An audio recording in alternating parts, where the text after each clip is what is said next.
L-Air Malta qabdet li d-ditta ta' konsulenza Knighthood Global ibbażata f'Abu Dhabi sabiex jagħtu pariri lill-linja nazzjonali Maltija u dan għal ħlas sostanzjali ta' 200,000 euro fix-xahar. Din id-deċiżjoni spiċċat fl-aħbarijiet issa wara d-dikjarazzjoni tal-Gvern Malti li l-Air Malta falliet. Bil-kuntratt ma' Knighthood Global jiġi żvelat permezz ta' tweġiba għal mistoqsija tad-Deputat Nazzjonalista Paula Mifsud Bonnici.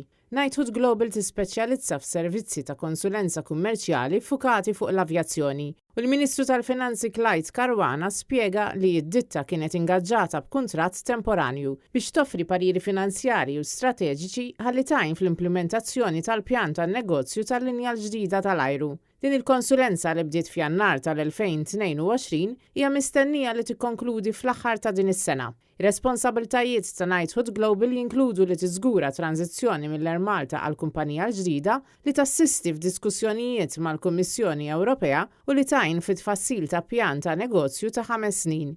Il-kuntratt oriġinali ġie ffirmat miċ-Chairman Eżekuttiv ta' Knighthood Global James Hogan u ċ-Chairman tal-Air Malta David Kurmi.